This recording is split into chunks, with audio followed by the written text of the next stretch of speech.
अस्सलाम वालेकुम फ्रेंड्स, आप देख रहे हैं अलमक्का टेक एंड बिजनेस हब और मैं हूं उस्मान हुसैन।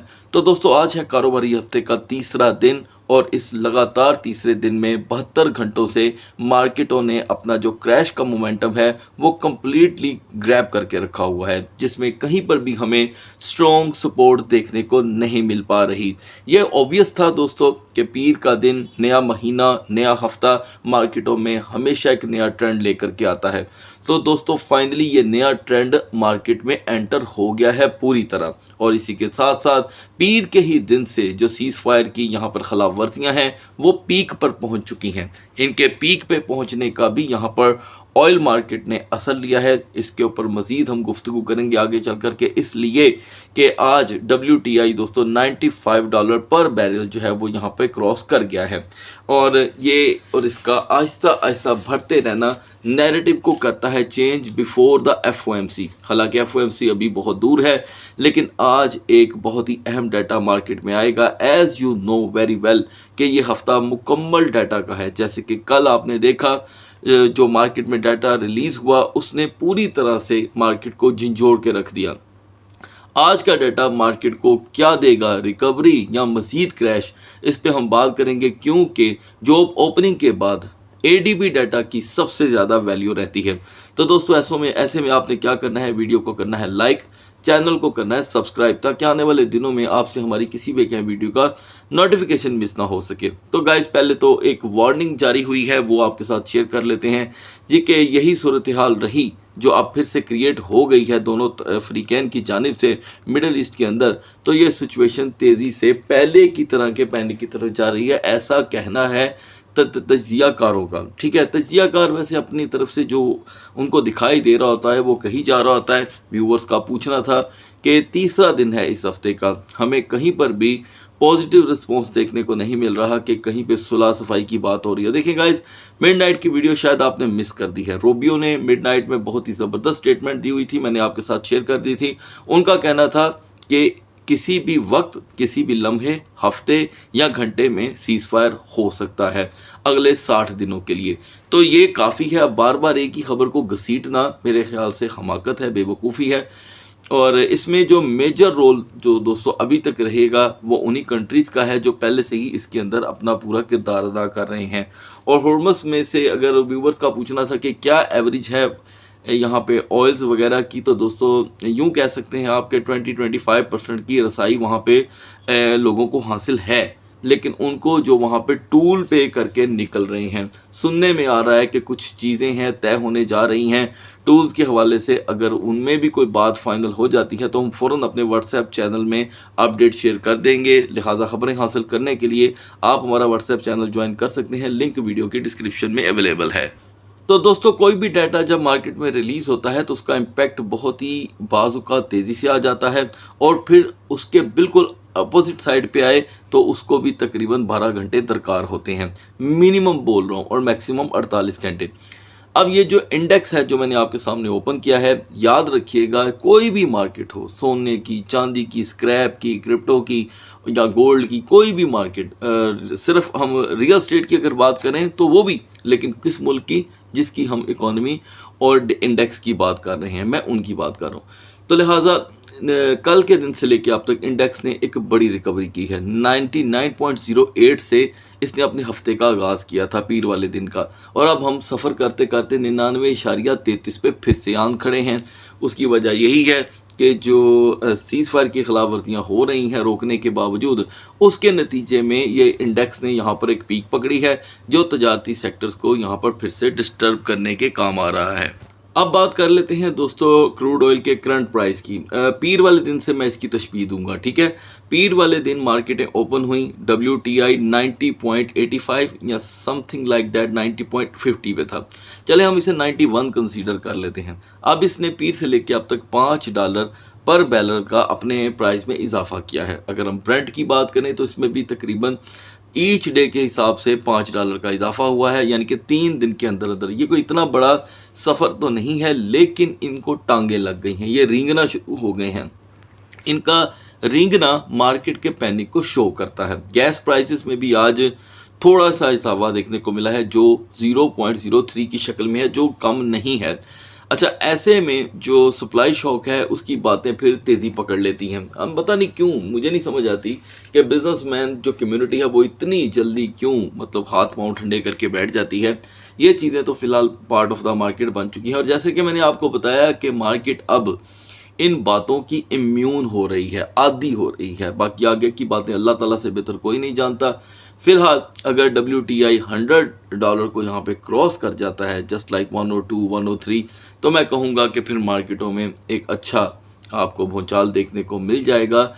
और पहले से ही ख़ास करके क्रिप्टो मार्केट जो है वो माइकल सेलर की ख़बरों से इतनी लर्जी हुई है कि उसमें कहीं सपोर्ट बनती दिखाई नहीं दे रही। तो दोस्तों, मज़ीद तज्ज़िये के लिए बढ़ते हैं मार्केट्स की तरफ। तो दोस्तों, यहाँ पे पिछले 12 घंटों में जो बड़ी तब्दीलियाँ हुई हैं उनमें एक कैपिटलाइजेशन है जो अच्छी खासी फॉल कर गई है। डोमिनेंस में यहाँ पर 0.10% का इजाफा हुआ है। यहाँ पे तवक्को थी कि ये डोमिनेंस और गिरेगा तो आल्ट कॉइन संभलते हुए दिखाई देंगे, लेकिन ऐसा नहीं हो सका। इसी के साथ साथ दोस्तों, वीडियो के दरमियान में ही मैं आपको एक बड़ी अपडेट दे दूं। मुझे अभी एक खबर मौसूल हुई है कि जो माइकल सेलर हैं उनकी जानिब से 1.7 बिलियन की मार्केट के अंदर दोस्तों जो यहाँ पर सेलिंग आई है और सेलिंग के साथ साथ जो लिक्विडेशन है वो भी काफ़ी ज़्यादा बढ़ गई है। सिर्फ उनके बात करने, हालांकि उनके अगर टोटल असासे की बात करें तो उसकी निस्बत ये सेलिंग कुछ भी नहीं है। मार्केटें हमेशा इन चीज़ों का बड़ा इम्पैक्ट ले लेती हैं। टॉप ट्रेंडिंग के अंदर दोस्तों कोई भी चीज़ ऐसी मौजूद नहीं जो फंडामेंटल हो। तो दोस्तों, सबसे पहले आगाज़ कर लेते हैं BTC से। ज़ाहिरी बात है BTC की सपोर्ट बनेगी तो अदर टोकन्स को भी यहाँ पर कोई एनर्जी मिल सकती है, लिहाजा हमारा मेन फोकस सिर्फ BTC है दोस्तों इस वक्त। और इसने 67,300 की जो मिडनाइट की पोजीशन थी उसे आसानी से ब्रेक कर दिया। आप बहुत अच्छे से जानते हैं कि इसका फंडामेंटल स्ट्रॉन्ग सपोर्ट एरिया 65,500 का था, 65,500, लिहाजा मार्केट ने बाउंस लिया 65,373 से। 65,373 के बाद मार्केट दोबारा 67,200 से रिजेक्ट हो रही है, क्योंकि यहाँ पर दोस्तों कोई सपोर्ट अवेलेबल नहीं है। ऐसे मौके पे जब मार्केटों का बिहेवियर कंटिन्यूसली क्रैशिंग की तरफ बढ़ जाता है या तवज्जो बढ़ जाती है तो 4R के कैंडल चार्ट में सपोर्ट बनना बड़ी ज़रूरी हो जाता है। अब आप देखें कि 1 2 3 4 5 6 7 8 9 10 11 और 11 को अगर आप मल्टीप्लाई करें 4 के साथ तो 44 घंटों से BTC की कहीं पे कोई सपोर्ट ही अवेलेबल नहीं है। ठीक है, अब ये कोई छोटी बात नहीं होती। सो BTC still need a support of 4 और 4 घंटे की सपोर्ट अगर 67,500 पे बन जाती है तो BTC का मज़ीद क्रैश थोड़ी देर के लिए डिले हो सकता है। लेकिन ये कैंडल चार्ट स्टडी और टेक्निकल एजुकेशन हमें बताती है दोस्तों कि ऐसा अगर ना हुआ, अभी भी हमें सपोर्ट ना मिली, तो प्रेशर फिर से 65,500 की तरफ बढ़ेगा और तेज़ी से बढ़ेगा। और अब की बार क्या ये रिकवर करेगा या नहीं ये कोई नहीं जानता, लेकिन जो मार्केट का नैरेटिव है दोस्तों वो तेज़ी से एकदम नेगेटिव हो जाएगा, जिसका आल्ट कॉइन्स के ऊपर क्या असर रहता है ये फैसला डोमिनेंस करेगा। सिर्फ BTC का डोमिनेंस अगर तो वो साथ साथ इसके ब्रेक होगा तो ऑब्वियस है कि आल्ट कॉइन अपनी जगह खड़े रहने के काबिल हो जाएंगे। लिहाजा पोजीशन ओवरस्टे की 66,800 66,700 ये BTC को एक्स्ट्रा वीक कर रहा है। अगर हम इथीरियम की भी कैंडल्स यहाँ पे काउंट करें तो कोई ज़्यादा फर्क ना होगा। इसे भी तकरीबन 48 घंटे होने को हैं, कहीं पर कोई सपोर्ट ना मिल पाई। अभी जो रिकवरी आ रही है आपके सामने ये 1923 और 1905 के लेवल ब्रेक होने के बाद की है। आपको बहुत अच्छे से मालूम है कि 1905 इसकी वीकर जोन थी, वो ब्रेक हुई तो हमने 1815 का लो देखा। अब ये 1815 से बाउंस लेकर आया है। बाउंस तो दोस्तों बहुत अच्छा है, क्योंकि रिकवरी वाइज देखें तो अब $40-45 कल की निस्बत आज रिकवर होने वाले बाकी रह गए हैं इसके एक्चुअल प्राइस में। अब सपोर्ट ना मिल पाने पे फिर से 1850 1840 का रुझान बढ़ सकता है। So Ethereum need a strong support of 4 और जिसके नतीजे में हम दोबारा 1920 से 1935 में जा सकेंगे और जाने का तब फ़ायदा होगा जब रेजिस्टेंस कायम हो जाएगी 4 घंटे की। सो आफ्टर दैट हम ये कह सकते हैं कि मार्केट में कुछ हमें कंसोलिडेशन देखने को मिल सकती है। अगर ये चीज़ जो आपको बताई गई है नहीं आती तो आप फिर मार्केट से कंसोलिडेशन को अपने ज़हन से फ़िलहाल इन दिनों और इन आवर्स के लिहाज से निकाल दें। बढ़ते हैं आल्ट कॉइन्स की तरफ। तो दोस्तों, BNB ने 3 दिन के अंदर अंदर एक ऐसी करेक्शन ली है जो अपने आप में एक तारीख बन गई है, यानी कि 743 से रिजेक्शन और ये जो रिकवरी आई थी ये 630 से आई थी। आज सुबह बीएनबी ने जो लो सेट किया दोस्तों वो 631 का था, यानी कि पूरा पूरा वही लेवल हमारे सामने आके खड़ा हो गया। There is no support for BNB. 631 से बाउंस लेकर अभी मार्केट यहाँ पे खड़ी है। ऐसा लग रहा है दोस्तों कि मार्केट जो है वो बीएनबी की मार्केट की बात हो रही है कि ये पूरी किसी ने रिमोट कंट्रोल से रिवर्स कर दी हो। खैर 630 ही दोस्तों इसकी सपोर्ट बनी है, यही पहले भी सपोर्ट थी और 3 दिन के अंदर अंदर इसकी हुई है वापसी। अभी भी 645 की जो रेजिस्टेंस होगी इसे दोबारा 650 की तरफ लेके जा सकती है।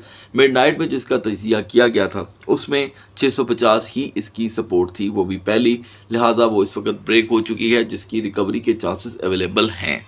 इस बीच एक्सआरपी ने भी अपना पिछले 1 साल का सबसे बड़ा लो लगा दिया। अगर मैं गलत नहीं हूं तो शायद 1.5 साल का, 18 माह बाद एक्सआरपी ने 1.18 का लो शो किया दोस्तों, और वहां से हम बाउंस लेके 125 पे आए हैं। लिहाजा एक्सआरपी अपना पूरा एतमाद खो चुका है। ठीक है जी, अब इसे अपना एतमाद हासिल करने के लिए यकीनन किसी एक बड़ी खबर की इसी के नेटवर्क के हवाले से ज़रूरत होगी, क्योंकि देखते ही देखते एक्सआरपी 2.85 से गिरते गिरते यहाँ तक आ गया है। लिहाजा अब इसकी मूवमेंट सिर्फ सेंट्स तक महदूद रह गई है। अभी भी एक्सआरपी का रुझान 1.20 की तरफ तेज़ी से बढ़ सकता है। सोलाना अपनी यहाँ पे दोस्तों सेफ जोन और रिकवरी जोन से मुकम्मल तौर पे एग्जिट कर चुका है, यानी कि 80.50 पे वापसी अब इसके लिए दूर का सफ़र रह गया है। अर्ली मॉर्निंग में आपको बताया गया था कि मार्केटों में बीटी सोलाना को 75.50 की कम से कम सपोर्ट हासिल है, जिसके ब्रेक होने की शक्ल में मार्केट ने हमें इस वक्त 72.20 तक का लो दिखा दिया है। सोलाना में इतनी स्ट्रेंथ दोस्तों देखी जा सकती है कि आप आसानी से 75.50 से 75.90 तक वापसी कर सकें, लेकिन स्ट्रेंथ लेवल बहुत ही वीक रहेगा। डिपेंड करता है कि आज का डाटा भी क्या इकोनॉमी के हक में आता है या इकोनॉमी के हक में नहीं, यानी कि एडीपी की दोस्तों बड़ी वैल्यू रहती है, लिहाजा उससे कनेक्टेड रहिएगा। सोलाना की मजीद वीकर जोन यहाँ पे अभी फ़िलहाल 72.20 ही है। दूसरी तरफ दोस्तों हाइपर लिक्विड ने अर्ली मॉर्निंग में अपनी 70.50 की सपोर्ट ब्रेक कर दी। आपको बहुत अच्छे से इस बात के बारे में आगाही दी गई थी कि अब बार बार आपको ये सपोर्ट बचती हुई दिखाई नहीं देगी, जिसके नतीजे में हमने 67.85 तक का लो देखा। अच्छी बात ये थी कि हाइपर लिक्विड ने रिकवर कर लिया, यानी कि हम इस ब्रेकेज के बाद 73.70 से रिजेक्ट हुए हैं। तो सपोर्ट तो अब यहाँ पे आपको एतमाद दे ही गई होगी, लेकिन दोस्तों याद रखें कि जब कोई टोकन मार्केटों में चट्टान बन के खड़ा हो जाता है तो वो ऑकवर्ड डेज में पूरी तरह क्रैश कर जाता है। लिहाजा 70.50 की अब वैल्यू ख़त्म हो रही है। हम तेज़ी से 65.40 से 65.90 की तरफ बढ़ सकते हैं, लेकिन हिस्ट्री को साथ रखना कोई बुरी बात नहीं है। तजर्बे के तौर पे हिस्ट्री आपके साथ रहनी चाहिए। मज़ीद मूवमेंट अगर हाइपर लिक्विड में आती भी है तो वो 72.90 की 4 घंटे की रेजिस्टेंस के बाद देखने को मिल सकती है। जिस तरह हमें हाइपर लिक्विड में इत्तेफाक देखने को मिला, एक इत्तेफाक आज जी कैश में भी हुआ है। 605 जी कैश की दोस्तों सपोर्ट थी जो आज अर्ली मॉर्निंग में ही बुरी तरह टूट गई। 605 का लेवल जब टूटा तो जी कैश ने 582 से यहाँ पर अपनी एक अननाउन सपोर्ट शो की, क्योंकि जी कैश की 582 पे कैंडल चार्ट पे तो कभी कोई सपोर्ट देखने को मिली ही नहीं।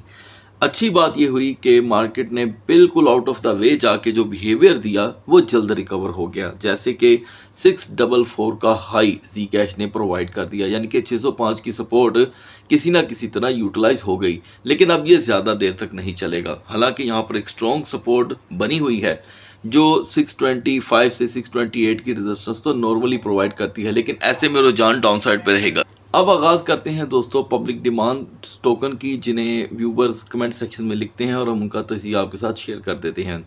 गाइस, कल तक जो आपके साथ XMR की सपोर्ट शेयर की गई थी वो 330 की थी। उस वक्त भी XMR 333 334 पे रेजिस्ट कर रहा था।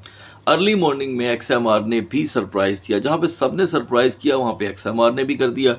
तो ये लो दोस्तों हैरान कुन था। आफ्टर द लॉन्ग क्रैश 321 से मार्केट फिर बाउंस हुई और हमने 339 का हाई देखा। इससे तो दोस्तों एक बात साफ जाहिर होती है कि इस मार्केट की वॉलेटिलिटी में तो फंडामेंटल्स भी जो हैं वो अपना एतबार खो चुके हैं। लिहाजा हम 330 की सपोर्ट पे ज़्यादा देर तक अब रिलाई नहीं कर सकते। अब इसकी फंडामेंटल स्ट्रॉन्ग सपोर्ट 321 ही कंसीडर की जाएगी।